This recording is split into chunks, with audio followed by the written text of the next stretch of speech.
The FDA just dropped a bombshell on the food industry, banning a widely used additive found in sports drinks and sodas. But here's the kicker. You might have been consuming it for years without knowing, and it may still be in your cupboard or on the supermarket shelves. So what exactly is this mystery ingredient, and why is it suddenly deemed unsafe? Hello everyone, my name is Sandra Maria Gumansing, and in this video I'll spill the shocking truth about a common food additive that's getting the boot from the FDA, so stick around. Food and Drug Administration, the FDA, recently made waves by revoking the regulation allowing brominated vegetable oil, BVO, in food items. Just this month, this change came after the FDA determined that BVO was no longer safe for consumption. So what's the deal with BVO? It's a chemical ingredient containing bromine, which you might recognize as something found in fire retardants. In the US, some citrus-flavored drinks have used small amounts of BVO to keep the flavor evenly distributed. However, after teaming up with the National Institutes of Health to conduct studies, the FDA found that BVO could have adverse effects on humans, leading to this ban. So the process that led to the ban was anything but hasty. The FDA relied on a wealth of scientific studies, some of which had been going on for years. Researchers meticulously examined the additive potential health impacts, considering everything from minor side effects to long-term consequences. They pored over data, analyzed results, and debated findings, all to ensure that their decision was well-founded. The FDA has considered this move since November 2023, when it proposed revoking the regulation.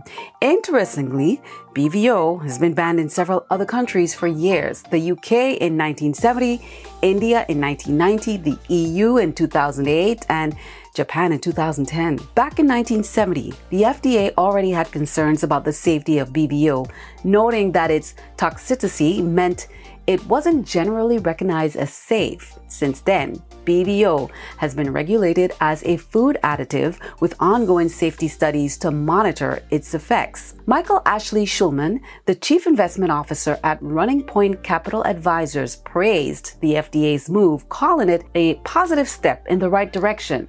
According to FDA rules, any product containing BVO had to list it on the label, which helped consumers stay informed. Over the years, many beverage companies have replaced BVO with alternative ingredients. The FDA noted that nowadays, few beverages in the US still contain BVO. For instance, PepsiCo and Coca-Cola removed BVO from their drinks, such as Gatorade and Fanta. However, only some have made the switch. This decision by the FDA is part of a broader effort to ensure the safety of food additives in the United States. Public opinion also played a significant role in the FDA's decision. Consumer advocacy groups had been raising concerns about the additive for years, urging the FDA to take action. And these groups conducted their research, organized campaigns, and even petitioned the government to ban the additive. Their efforts didn't go unnoticed, and the growing public pressure added another layer of urgency to the FDA's investigation. From a consumer standpoint, the ban was a mixed bag. On one hand, it was reassuring to know that the FDA was taking steps to protect public health. On the other hand, it meant that some beloved products might never taste the same again. For those with a keen sense of taste, the absence of the additive was noticeable. But for others, it was a small price to pay for the peace of mind that came with knowing their food was safer. Now, the question is whether all food additives are unsafe for health. While many additives are deemed safe and used widely, there are several reasons why some can be concerning for health. One major issue with food additives is their potential to cause the allergic reactions. Certain additives can trigger adverse reactions in sensitive individuals, leading to symptoms ranging from mild discomfort to severe allergic responses. For instance, sulfites, commonly used in preservatives, can cause asthma attacks in some people. Another concern is the link between some additives and chronic health conditions. Studies have suggested that certain additives contribute to long-term health problems. For example, artificial colors and preservatives have been associated with hyperactivity in children, and there are ongoing debates about their potential to contribute to behavioral disorders.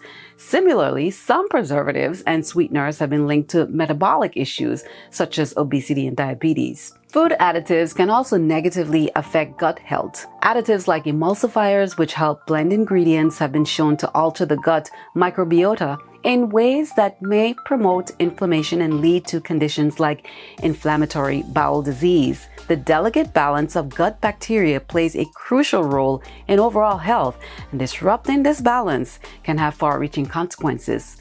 Moreover, the cumulative effect of consuming multiple additives over time must be better understood. While individual additives may be tested for safety, the interactions between various additives and their long-term impacts on health could be more straightforward.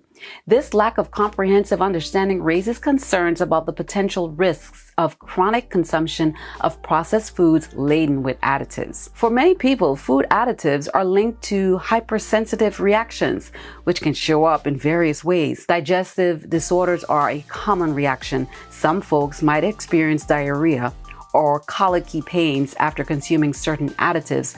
Others might face nervous system issues like hyperactivity, insomnia, or irritability. Imagine feeling restless or unable to sleep because of something in your food. Respiratory problems are another concern. Additives can cause or worsen asthma, persistent stuffy or runny nose, and sinusitis. Skin reactions such as hives, itching, rashes, and swelling are frequent complaints. It's not just a nuisance. These symptoms can seriously impact daily life. The tricky part is that these symptoms can be caused by various conditions, not just food additives. And that's why getting a proper medical diagnosis is so important if you suspect a food sensitivity. Self-diagnosing can lead to unnecessary dietary restrictions, and you might overlook another underlying health issue. A medical professional can help you determine whether it's really a food additive causing your symptoms or something else entirely. Now let's talk about some specific food additives that cause problems for some people. Flavor enhancers like monosodium glutamate, MSG, identified by its code number 621, are notorious for causing reactions in sensitive individuals.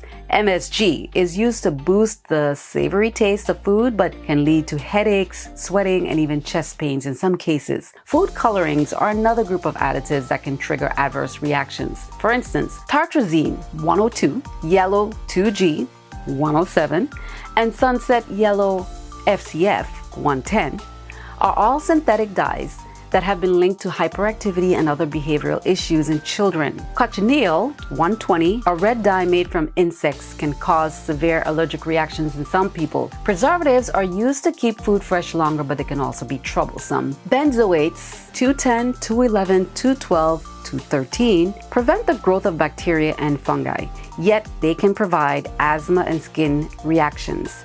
Nitrates 249, 250, 251, and 252, often found in processed meats, have been linked to headaches and increased risk of cancer with long-term consumptions. Sulfites 220, 221, 222, 223, 224, 225, and 228 are used in various foods and drinks to maintain freshness, but they can cause respiratory issues, especially in people with asthma. Artificial sweeteners are also potentially problematic additives.